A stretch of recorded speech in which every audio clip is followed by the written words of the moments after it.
अब आज के इस वीडियो में विद्यार्थियों को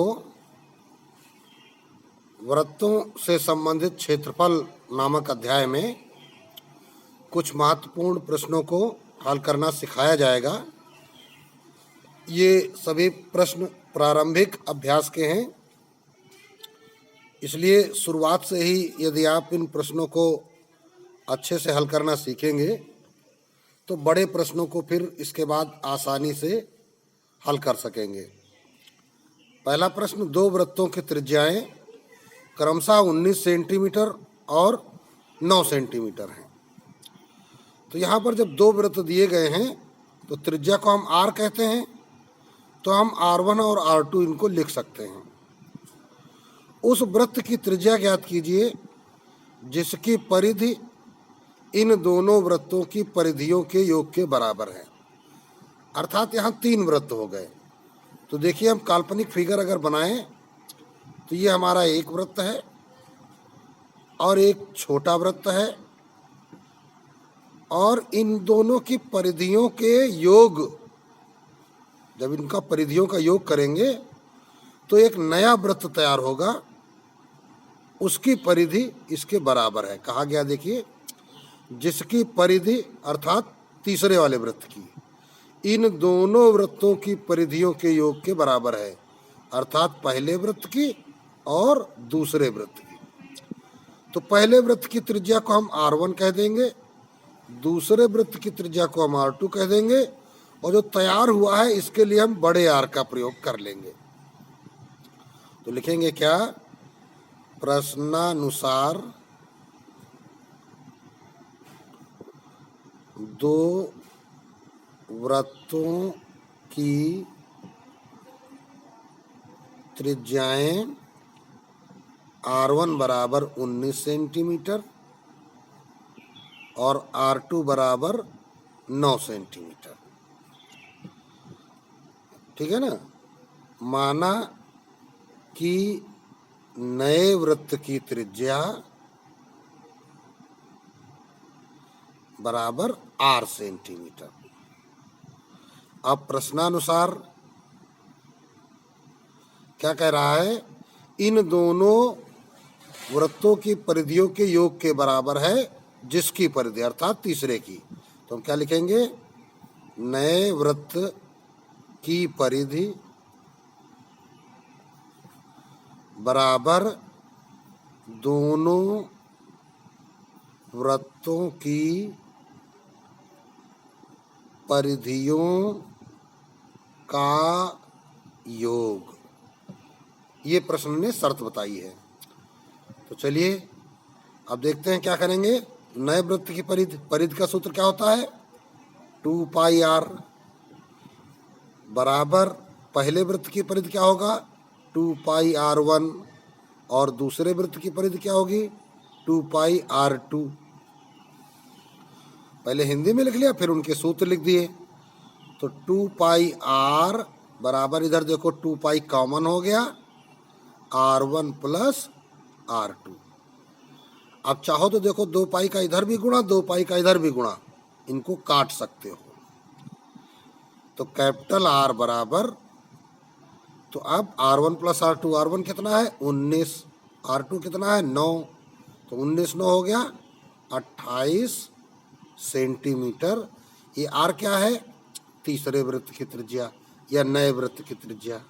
तो हम लिख देंगे, इसलिए नए वृत्त की त्रिज्या बराबर 28 सेंटीमीटर। और इस प्रकार ये प्रश्न आपका कंप्लीट हो गया। अब देखिए, अगला प्रश्न विद्यार्थियों के सामने है। इसे हम 2 नंबर डालते हैं।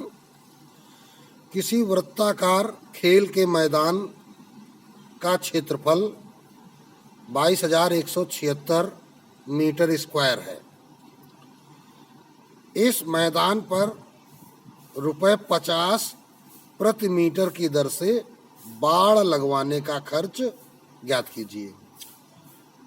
तो क्षेत्रफल संबंधी प्रश्नों को अच्छे से समझने के लिए प्रत्येक प्रश्न का फिगर बनाने की कोशिश करिए। यदि आकृति आप अच्छी बना ले जाते हैं तो अब देखिए यहाँ पे क्या कह रहा है कि 22,176 मीटर स्क्वायर मैदान का क्षेत्रफल है। तो क्षेत्रफल का मतलब क्या होता है, इस क्षेत्रफल में ये जगह है, जो जगह होती है उसी को क्षेत्रफल कहा जाता है। फिर कह रहा है इस मैदान पर 50 रुपए प्रति मीटर की दर से बाड़ लगवाना है। तो बाड़ लगवाने का मतलब ये देखो, कांटेदार तार हम जो है इस मैदान के किनारे किनारे लगाएंगे, मैदान की मेड़ पर। ये जो बाहरी हिस्सा है यही तो कांटेदार तार लगवाएंगे या बाड़ लगवाएंगे, जिससे मैदान के अंदर कोई जानवर घुस ना पाए। तो बाड़ लगाना है कहाँ पर, परिधि पर, ठीक है ना। और रेट क्या है, 50 रुपए प्रति मीटर। तो अब चलते, पहले तो हमें पता लगाना चाहिए कि इस बाड़ को लगवाने के लिए हमें कितना तार की आवश्यकता है, अर्थात परिधि की आवश्यकता है। तो लिखेंगे क्या, चूंकि वृत्ताकार मैदान का क्षेत्रफल 22,176 मीटर स्क्वायर। अब देखिए ये क्षेत्रफल दिया गया है, और जब भी क्षेत्रफल दिया जाए किसी प्रश्न में तो तुरंत उसके नीचे उसका सूत्र लिखो। इसका मतलब पाई आर स्क्वायर बराबर 22,176। तो पाई का मान कितना होता है, 22/7। आर स्क्वायर बराबर 22,176। तो आर स्क्वायर बराबर 22,176 गुणित 7/22। भाई बटे का 7 गुणा में चला जाएगा और गुणा का 22 बटे में चला जाएगा। अब देखो ये कट जाएगा, कैसे कटेगा, 11 दूनी 22, इसको काटोगे तो यहाँ पे हम लिख देते हैं 11 दूनी 22, और फिर 11 का पाड़ा 1 में नहीं जाएगा, 0 लगाएंगे, फिर 11 एकम 11, बचे कितने 6, 66, 11 छक्का 66, फिर 2 एकम 2 काटेंगे, ये कट जाएगा, तो 2 एकम 2, 0, फिर 1 0, 2 अट्ठे 16, 1008। अब 7 से गुणा कर दो, 7 अट्ठे 56, और ये 70, ये आ गया आर स्क्वायर बराबर। तो आर बराबर √7,056। अब 7,056 का वर्गमूल निकालना है तुम्हें, तो तुरंत यहाँ पे निकाल लीजिए बहुत तेजी से। यहाँ पे इकाई की तरफ से जोड़े बनाए जाते हैं। तो 70 में वर्गमूल का पहाड़ा 8 अट्ठे 64, 8 8 3 बार लिखिए, बचा कितना 6, और उतार लीजिए जोड़े के साथ 56, 8 8 16 जोड़ के यहाँ पे लिखिए। अब देखिए 16 का इसमें जब यहाँ एक अंक छोड़ के पहाड़ा पढ़ोगे 65 में, तो 16 चक्कू 64, तो 4 4 3 बार लिखिए, तो 4 चक्कू 16, 4 छंग 24, 1 25, 4 एकम 4 2 6, देखो खत्म हो गया। आ गया कितना 84, 84 क्या आ गया, मीटर। ये क्या निकल आई, त्रिज्या। काहे की त्रिज्या निकल आई, इस मैदान की। अब हमको चाहिए क्या, तार परिधि चाहिए। तो अब लिखेंगे मैदान की परिधि, क्योंकि चारों ओर को हम परिधि कहते हैं। तो 2 पाई आर अर्थात 2 × 22/7 × त्रिज्या 84। तो 7 एकम 7, 7 दूनी 14। तो इस प्रकार ये कितना हो गया, 22 दूनी 44, और 12 का गुणा कर दो, तो क्या हो जाएगा, बरचौक 48, बरचौक 48 4 52, इतने मीटर आ गया। अब लगवाना क्या है, बाड़। तो लिखेंगे चारों ओर बाड़ लगवाने का खर्च बराबर। तो अब 50 रुपए प्रति मीटर, इसका मतलब क्या हो गया, 1 मीटर का खर्चा 50 रुपया। कितने मीटर है टोटल, 528 मीटर। तो 528 × 50, 50 से गुणा कर दीजिए, तो 5 अट्ठे 40, 5 दूनी 10 4 14, 5 25 1 26, 26,400 रुपये ये आपका बाड़ लगवाने का खर्च आ गया। तो इस प्रकार ये प्रश्न विद्यार्थियों का पूरा हो गया। अब देखिए तीसरा प्रश्न, एक वृत्ताकार तालाब का व्यास 17.5 मीटर है। तो एक वृत्ताकार हम तालाब बना लेते हैं। ये बना लिया तालाब और इसका व्यास दिया गया है ये 17.5 मीटर। ठीक, इसके अनुदिश बाहर की ओर 2 मीटर चौड़ा एक पथ बना हुआ है। इसके बाहर चारों तरफ क्या है, 2 मीटर चौड़ा एक पथ माने रास्ता बना हुआ है। ये यहाँ पर ये रास्ता बना हुआ है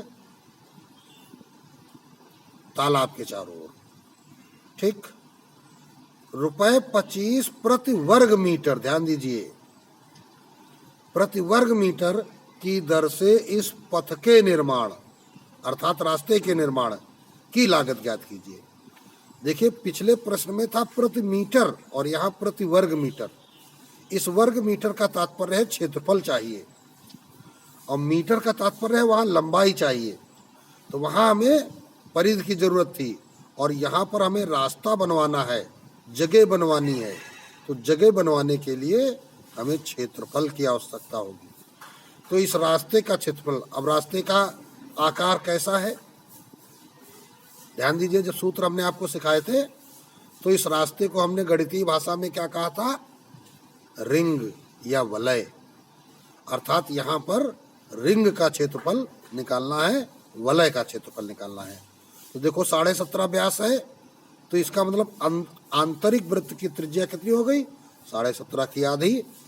और जो बाह्य वृत्त है उसकी त्रिज्या कितनी हो जाएगी, उसकी हो जाएगी आंतरिक त्रिज्या में ये 2 मीटर का रास्ता जोड़ दीजिए।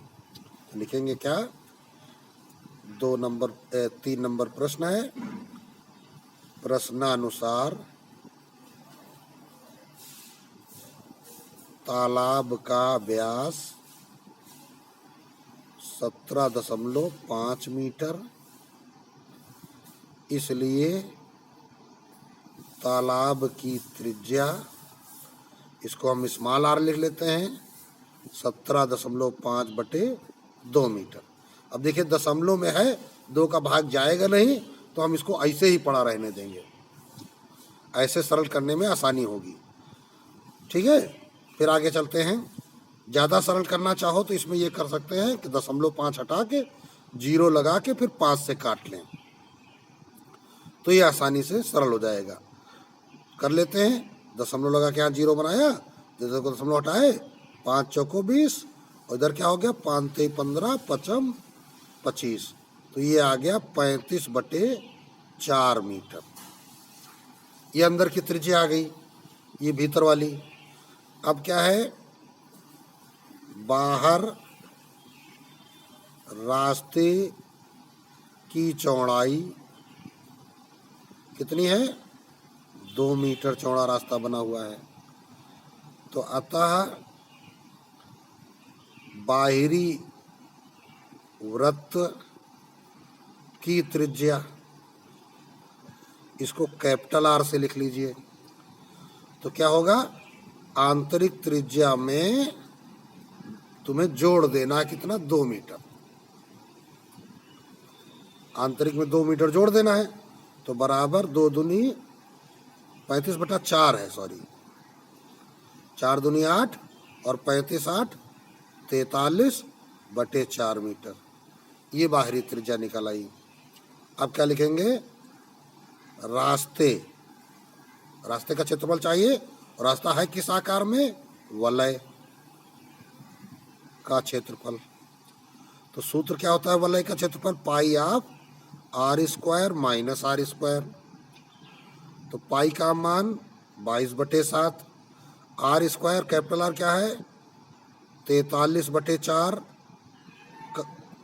का स्क्वायर माइनस 35/4 का स्क्वायर। तो अब देखिए यहाँ पे वर्गांतर बनना है a² माइनस b²। 43 और 35 का स्क्वायर करने में आपको देर लगेगी, तो वर्गांतर नियम क्या कहता है, एक बार जोड़ दो एक बार घटा दो। 43/4 में 35/4 एक ब्रैकेट में जोड़ दो, और 43/4 में 35/4 एक ब्रैकेट में घटा दो। इस प्रकार सरलीकरण जल्दी हो जाएगा। तो 22/7 इंटू, अब देखो 5 3 8, 4 3 7/4 हर बराबर है, तो सीधे सीधे अंशों में क्रिया हो जाएगी। और 43 में 35 चला गया, ये आया 8/4। तो देखो 4 दूनी 8 कट गया, और इधर देखो 4 से तो कटेगा नहीं, 2 दूनी 4, 2 11 22 कट गया, और 2 से ये कट जाएगा तुम्हारा कितना, 2 तिहाई 6, 2 9 18। तो अब ये कितना आ गया, 11 गुणित 39 गुणित 2/7, ये निकल आया क्या, वर्ग मीटर, या इसको कह सकते हो मीटर स्क्वायर। चाहे वर्ग मीटर कहो चाहे मीटर में स्क्वायर कहो। तो ये तुम्हारा क्या निकल आया, क्षेत्रफल निकल आया। अब चलो इसका गुणा करके इसको सरल कर लेते हैं। तो जब आप सरल करेंगे तो 11 का 39 में गुणा करेंगे, 11 9 99, 11 3 33, 33 9 42, और उसका फिर दूना करेंगे तो 2 9 18, 2 9 18, 2 दूनी 4 1 5, 2 चौको 8/7। तो ये बराबर आ जाएगा, 7 से भाग लगा देते हैं।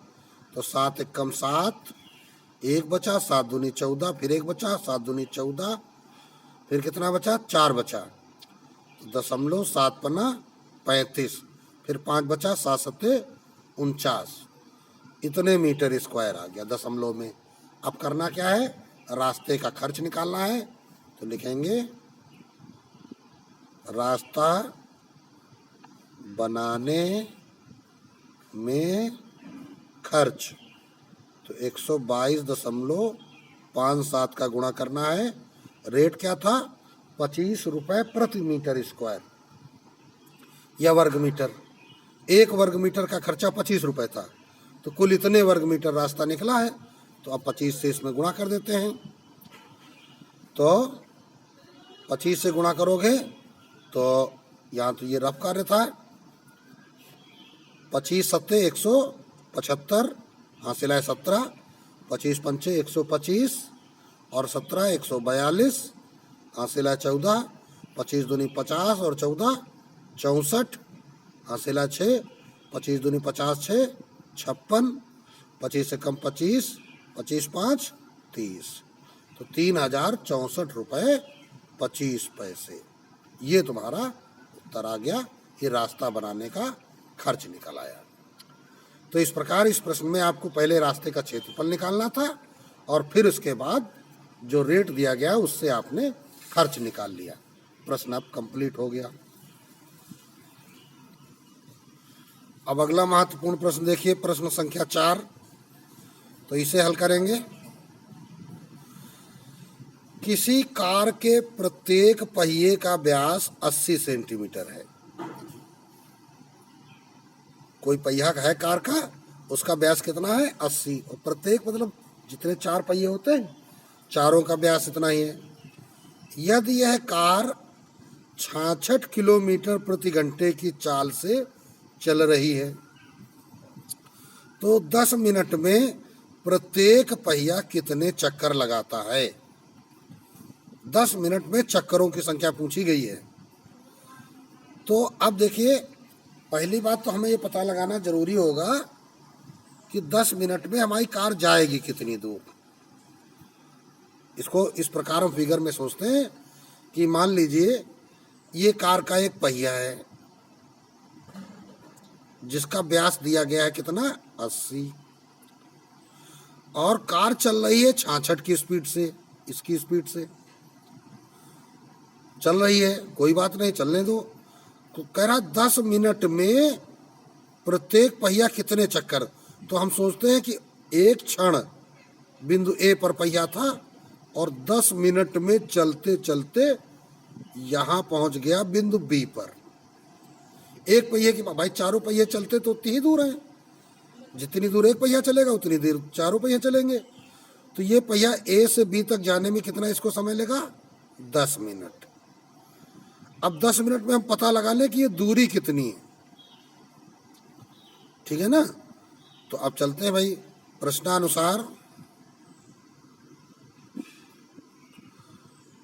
कार के पहिए का व्यास बराबर 80 सेंटीमीटर। ठीक, अब एक बात और ध्यान रखना है, यहाँ 80 सेंटीमीटर है और यहाँ किलोमीटर है। अब तुम्हें मापक इकाई केवल एक ही रखनी होगी। तो मापक इकाई के बारे में हम विद्यार्थियों को बता देते हैं।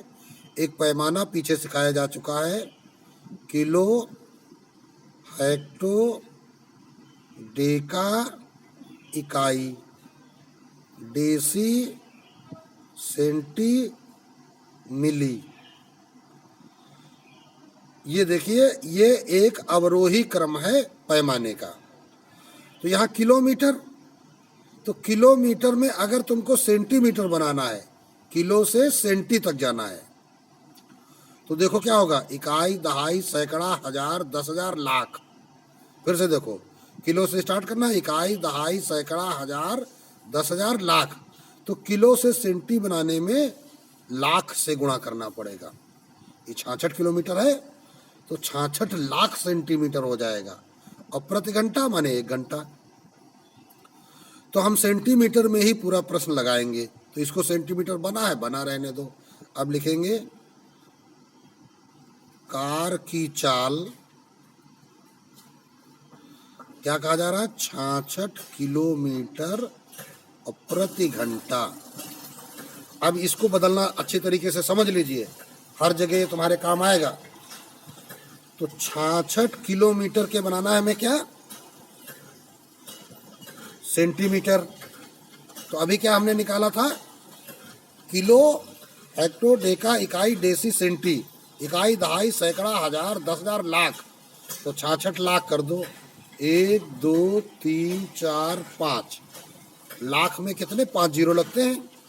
तो ये 66 लाख क्या बन गए, सेंटीमीटर बन गए। अब प्रति घंटा, प्रति माने होता है बटा, और घंटे के बनाने हमको मिनट, क्योंकि आगे इधर काम क्या हो रहा है, मिनट में हो रहा है। तो 1 घंटे में कितने मिनट, 60 मिनट। अब देखो 1 0 कट जाएगा, 6 से भाग लग जाएगा, 6 कम 6, 6 कम 6, 1 2 3 4, ये गया 1,10,000। अब इसको हम क्या लिखेंगे, सेंटीमीटर प्रति मिनट। ये कार्य विद्यार्थी अवश्य समझें, क्योंकि इसमें काफ़ी विद्यार्थियों को गलती होती है। आगे चलते हैं। तो ये हो गया 1 मिनट में इतने सेंटीमीटर जाएगा पहिया, कितना, 1,10,000 सेंटीमीटर। और कै मिनट चलना है, 10 मिनट में। तो अब लिखेंगे 10 मिनट में पहिए द्वारा चली दूरी, 10 मिनट में पहिए द्वारा चली दूरी। तो भाई 1,10,000 है में 10 मिनट आ गया तो 10 से गुणा हो जाएगा। तो क्या हो जाएगा, 11 लाख सेंटीमीटर। अब ये क्या लिख रहे हो, दूरी लिख रहे हो, अब चाल नहीं लिख रहे हो। तो दूरी बराबर चाल गुणित समय होता है। तो ये इतने सेंटीमीटर दूरी। अब इस पहिए को ए से बी तक जाने में 11 लाख सेंटीमीटर चलना है, यहां से यहां तक। अब पहिया जब एक चक्कर घूमेगा तो अपनी परिधि के बराबर तय करेगा जगह। एक चक्कर में कितना तय करेगा, परिधि के बराबर। तो अब तुमको निकालना क्या है, चक्करों की संख्या, चक्करों की संख्या। तो जब कभी चक्करों की संख्या निकालनी हो तो इसके लिए हमेशा ध्यान रखो कि कुल दूरी में एक चक्कर, जिसको क्या कहते हो, परिधि, से भाग लगा दीजिए। तो कुल दूरी कितनी है, 11 लाख। एक चक्कर परिधि को क्या कहते हैं, 2πr। तो 2π क्या, 22/7, r क्या, त्रिज्या। तो पहिए का व्यास कितना था, 80। तो त्रिज्या कितनी हो जाएगी, 80/2। अब देखो ये दो दो तो कट गए, ये बटे के साथ ऊपर चले जाएंगे, ठीक है। तो ध्यान से समझना, इधर एक जीरो कट गया, तो अब 7 ऊपर चले गए, तो बचा क्या 11, इस पर 4 जीरो इंटू 7 ऊपर चला गया, नीचे क्या बचा 22 इंटू 8। अब बस इसको ही सरल कर लेना है, इसी से काम बन जाएगा। अब देखो ये काटेंगे, 11 एकम 11 और 4 जीरो लगे हैं तो 4 जीरो लगा दो, और ये 11 दूनी 22। अभी देखो 8 दूनी 16 हो गया, तो 16 का हम सीधे सीधे इसमें भाग लगा देते हैं, तो 16 छक्का 96, बचा कितना 4, जीरो मिलके 40, 16 दूनी 32, बचे कितने 8 हो गए, जीरो 80, 16 पंचे 80 इंटू 7, 7 से गुणा कर दो, 7 पना 35, 7 दूनी 14, 3 17, और 7 छंग 42, 1 43। तो ये चक्करों की संख्या निकल आई 4375। ये क्या आ गए चक्कर, यानी उतनी दूरी चलने में 10 मिनट में पहिए द्वारा 4375 चक्कर लगाने पड़ेंगे। अब अगला प्रश्न विद्यार्थी ध्यान देंगे। किसी ट्रैक्टर के अगले और पिछले पहियों के व्यास क्रमशः 80 सेंटीमीटर और 2 मीटर हैं। तो ये तो सबको पता है कि ट्रैक्टर का जो अगला पहिया होता है वो छोटा और पिछला पहिया बहुत बड़ा। तो देखो पिछले पहिए का व्यास कितना है, ये व्यास इसका खड़ी हम ले लेते हैं, ये कहा जा रहा है 2 मीटर है, और इसका व्यास कितना है, ये कहा जा रहा है 80 सेंटीमीटर है। अब सबसे बड़ी गड़बड़ी तो यही है क्या कि ये सेंटीमीटर है, ये मीटर है। तो फिर भाई हम क्या करेंगे, सारी माप एक में कर लेंगे, तो 2 मीटर में कितने सेंटीमीटर बन जाएंगे। अभी हमने पैमाने की बात करी थी, तो मीटर से सेंटीमीटर तक पढ़ो। मीटर को कहते हैं इकाई, तो इकाई के बाद डेसी तब सेंटी, मीटर के बाद डेसीमीटर तब सेंटीमीटर, तो इकाई दहाई सैकड़ा। तो 1 मीटर में 100 सेंटीमीटर होते हैं, तो 2 मीटर में क्या हो जाएंगे 200 सेंटीमीटर हो जाएंगे। अब दोनों मापें एक जैसी हो गई। अब क्या कह रहा है, ज्ञात कीजिए कि पिछले पहिए द्वारा उतनी दूरी तय करने में कितने चक्कर लगेंगे जितनी दूरी अगला पहिया 1400 चक्कर लगाने में तय करता है। कह रहा अगला पहिया जब 1400 चक्कर लगा लेगा और जितनी दूर चला जाएगा उतनी दूरी में बड़े पहिए ने कितने चक्कर लगाए। तो अब देखिए भाई क्या करेंगे, लिखेंगे क्या, प्रश्नानुसार ट्रैक्टर के अगले पहिए का व्यास बराबर 80 सेंटीमीटर।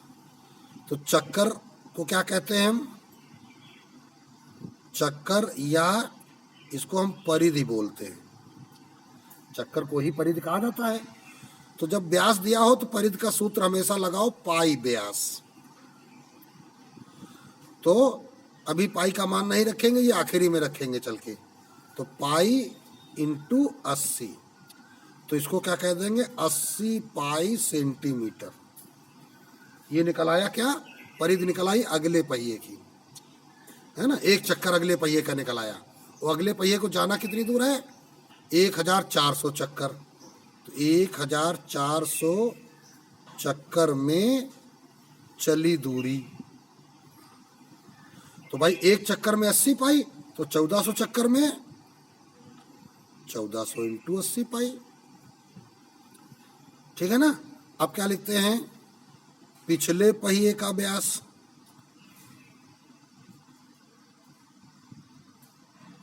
कितना है 200 सेंटीमीटर, तो पिछले पहिए की परिधि, बंदरवा दूंगा,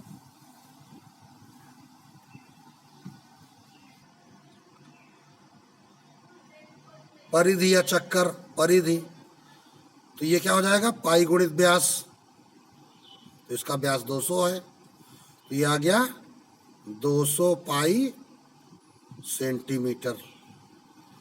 ठीक है ना, बल्कि यहाँ हमको पहले 2 मीटर बताया गया था, तो हमको पहले लिखना चाहिए 2 मीटर। 2 मीटर तब बराबर लिखो 200 सेंटीमीटर। भाई जो प्रश्न ने बताया पहले तो वही लिखोगे। तो अब इसकी परिधि आ गई। अब ये पूछ रहा कितना चक्कर लगाएगा, तो बड़े पहिए द्वारा लगाए गए चक्कर बराबर छोटे पहिए द्वारा कितनी चली गई दूरी थी, 1400 गुणित 80 पाई बटे इसकी जो बड़ा पहिया है तो इसका एक चक्कर कितना था, 200 पाई। अब पाई पाई कट गया, ये 2 जीरो कट गए, 2 सते 14, तो 7 अठे 56, 560 चक्कर लगाना पड़ेगा। तो इस प्रकार ये प्रश्न आपका कंप्लीट हो गया, और इस अभ्यास के बचे हुए प्रश्नों को विद्यार्थी स्वयं लगाएंगे।